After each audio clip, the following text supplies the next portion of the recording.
कहते हैं दूध का जला छाछ भी फूंक फूंक कर पीता है। और इस बार राज्यसभा चुनाव में कुछ ऐसा ही देखने को मिल रहा है। दरअसल यह बात कही जा रही है हरियाणा के लिए। और हरियाणा में क्यों कही जा रही है? क्योंकि कांग्रेस पिछली बार दूध की जली हुई है। दूध की जली हुई ऐसे है कि 2022 का राज्यसभा चुनाव आपको याद होगा, जब आलाकमान के उम्मीदवार अजय माकन की बहुत नजदीकी वोटों से हार हो गई थी। हार इसलिए हो गई थी कि कांग्रेस के उम्मीदवार के सामने एक अन्य उम्मीदवार जो कार्तिकेय शर्मा के रूप में खड़े थे, उनके पास पर्याप्त वोट नहीं थे। लेकिन कांग्रेस के कुलदीप बिश्नोई ने क्रॉस वोटिंग की, कह दिया आत्मा के आवाज के नाम पर मैंने वोट किया है। इस तरह से अजय माकन की हार हो गई थी, जबकि पर्याप्त वोट कांग्रेस के पास जीत के लिए थे।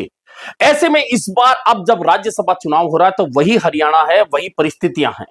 लेकिन इस बार परिस्थितियां थोड़ी सी बदली हुई इसलिए है कि कांग्रेस ने खुद को पहले से ही सावधानी के साथ में बचाने के लिए और अपने उम्मीदवार की जीत सुनिश्चित करने के लिए, अपने उम्मीदवार को जिताकर राज्यसभा भेजने के लिए अपने विधायकों को दूसरे राज्य में शिफ्ट कर दिया है ताकि क्रॉस वोटिंग नहीं हो।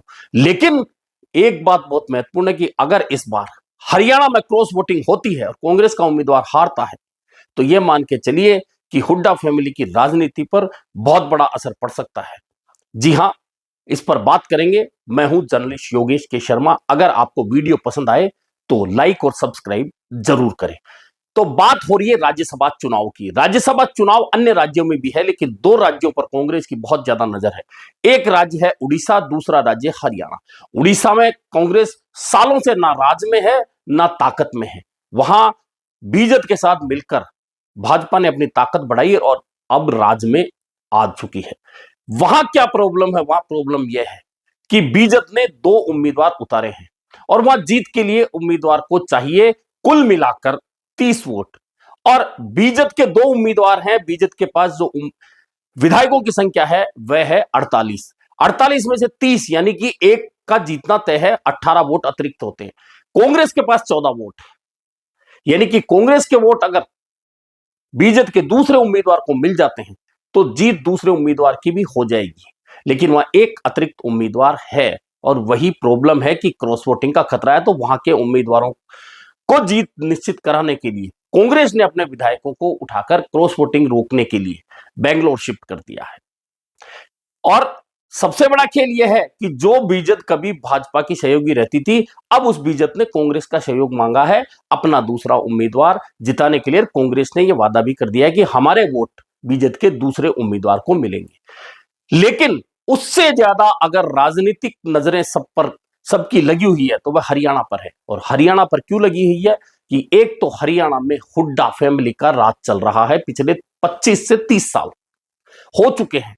जब अगर हुड्डा यानी कि भूपेंद्र हुड्डा जो चाहते हैं वह होता है, भूपेंद्र हुड्डा जो नहीं चाहते वह नहीं होता है। और आपने देखा होगा कि हरियाणा की कांग्रेस में कितने सालों तक पत्ता भी अगर हिला है तो वह भूपेंद्र हुड्डा की मर्जी से हिला है। भूपेंद्र हुड्डा ने नहीं चाहा है तो कुछ नहीं हुआ है। कहने को तो वहां रणदीप सुरजेवाला भी है, उससे पहले चौधरी वीरेंद्र सिंह भी थे, कांग्रेस छोड़कर चले गए, वापस कांग्रेस में आ गए। लेकिन अभी भी चल सिर्फ भूपेंद्र हुड्डा की रही है। ऐसे में अब जो कांग्रेस का उम्मीदवार है, कांग्रेस के उम्मीदवार जो बनाए गए हैं एससी से, करमवीर बौद्ध हैं।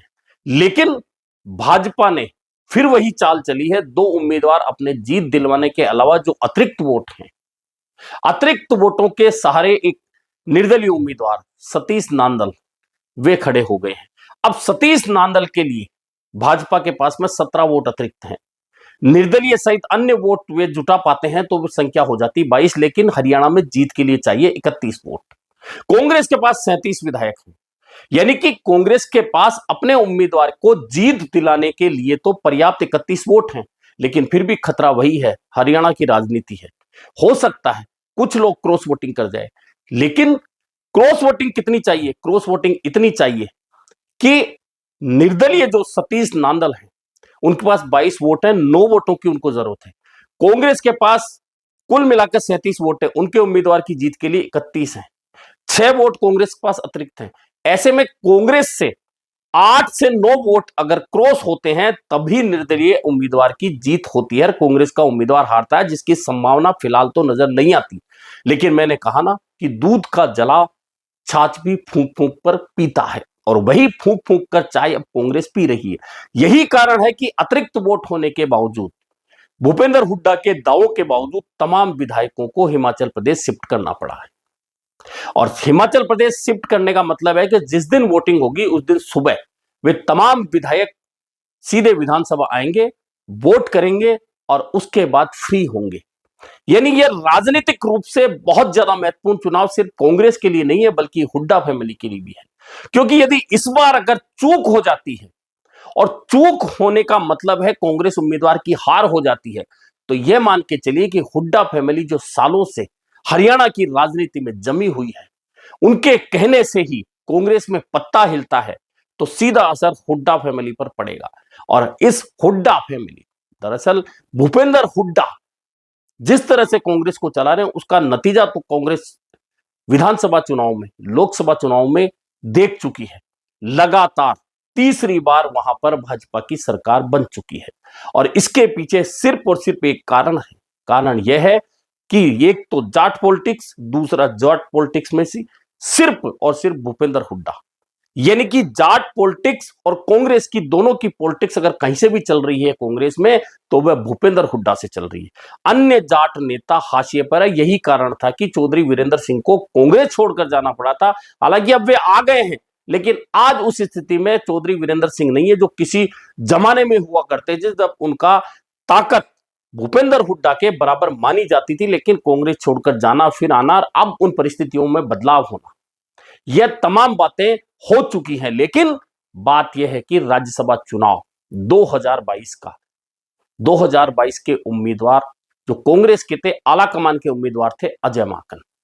अजय माकन चुनाव लड़ने आए थे, तब भी कांग्रेस के पास पर्याप्त वोट थे और वे पर्याप्त वोट अगर कांग्रेस के खाते में जाते तो अजय माकन राज्यसभा के उम्मीदवार के रूप में जीत दर्ज करके और राज्यसभा पहुंच जाते। लेकिन कुलदीप बिश्नोई ने उस समय क्रॉस वोटिंग की। और क्योंकि कुलदीप बिश्नोई फैमिली और हुड्डा फैमिली के बीच में राजनीतिक रूप से तकरार कोई नई नहीं है। यह उस जमाने से है जब भजनलाल जिंदा हुआ करते थे, राजनीति में छाए हुए होते थे। और भजनलाल के बाद में जब कांग्रेस पर एक तरह से पूरी तरह से काबिज होकर हुड्डा फैमिली ने तमाम फैसले अपने हिसाब से कराना शुरू कर दिया, उसके बाद में कुलदीप बिश्नोई और हुड्डा फैमिली के बीच में तनातनी रही।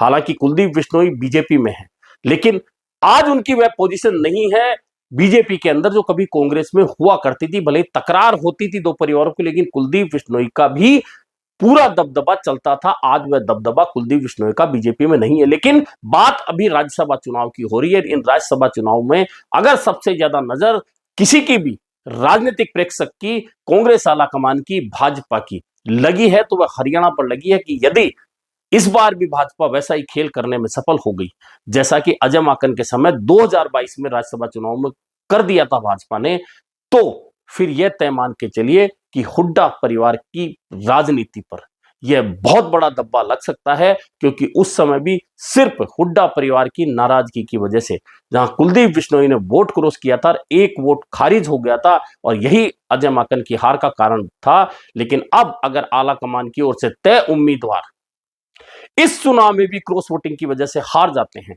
तो यह कांग्रेस आला कमान पर भी उंगली उठाने जैसा होगा। और हुड्डा परिवार का, जैसे मैंने कहा, उसकी राजनीति के लिए तो बहुत गलत संदेश जाना ही जाना है।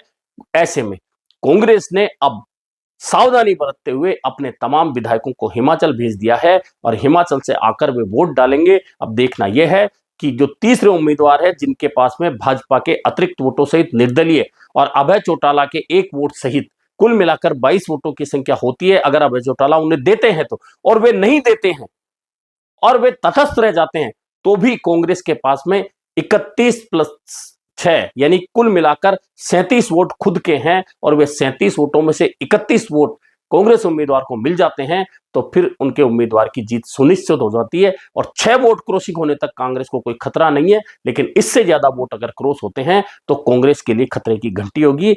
यही कारण है कि कांग्रेस इन राज्यसभा चुनाव में अपनी एक भी सीट घटाना नहीं चाहती, क्योंकि पहले ही राज्यसभा में कांग्रेस की ताकत घटते घटते बहुत कम हो चुकी है।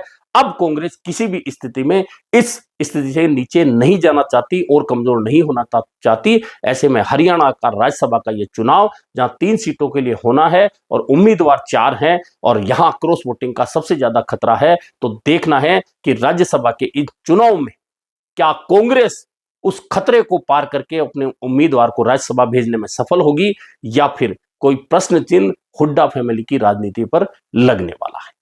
अभी के लिए इतना ही, फिर मिलेंगे नए मुद्दे पर चर्चा के साथ।